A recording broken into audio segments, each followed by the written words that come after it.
Hi everybody, welcome to the GSP audiovisual tutorial series. In this tutorial we will construct vectors with their true bearings and identify them by labeling them and changing their color and inserting the arrow. So in this demo, one of the vectors we will draw is a 4 centimeter vector at 050 degrees true bearing. So to begin, let's launch our GSP, which I already have ready to go, and I have a show grid have done already. My worksheets are labeled. I'll be working from the demo worksheet, and here we go. So let's graph and plot points. As I said earlier, one of the vectors will be 4 centimeters long, so I'll just simply plot 0, 4 as the point. From there I'll click done and select the origin and the point 0, 4 and construct segment. So that'll be the basis of the vector, but as I mentioned earlier, it's a 050 degree true bearing, so we'll have to rotate that line segment.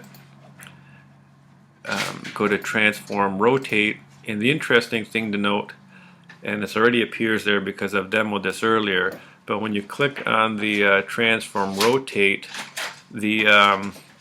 the rotation is counterclockwise. So in other words, to go 050 degrees, which is 50 degrees clockwise, you'll actually have to go either 310 degrees counterclockwise or simply type in -50, which is what I had showing earlier. And you can see that the newly rotated vector, or actually this point is just a line segment, is already present. Now from there, we'll simply select an endpoint, and now we can use under our appearance tools, we'll click arrowhead closed and just simply trace over top of that line segment, starting at the origin and ending at that point there. Now we go back to our select tool, and now why don't we just measure the length of that line, and there you have it, 4 centimeters and at 50 degrees true bearing. Next we'll do the 7 centimeter vector at 120 degrees true bearing. So using the same process as a moment ago, we'll simply graph plot points, and in this case it's 7 centimeters long, so we'll go 0 tab 7, and that will give us a point on the y-axis. Click done. Let's resize so we can actually have access to that point. Now we're going to click on the origin and point 07, and we'll go to construct segment, and then from there we'll transform rotate.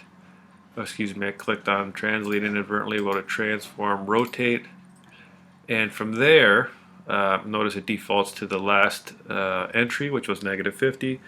This time we want to go 120 degrees, but we want to go clockwise. We'll go -120, and there you have it. So using the same process as before, we can select a point to put at the end of that particular line segment, and now go under our appearance tools,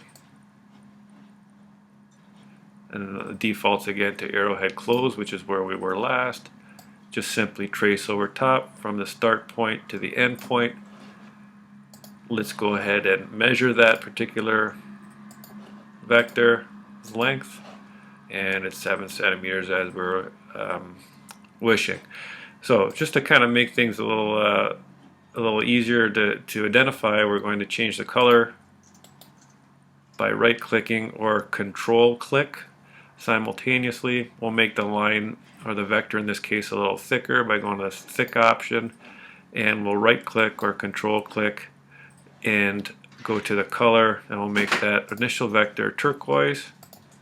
We'll also label that segment, and we'll label it as U magnitude. So magnitude of U, unfortunately there isn't a vector symbol that we can use for the text, so we'll have to content ourselves with that. Click OK.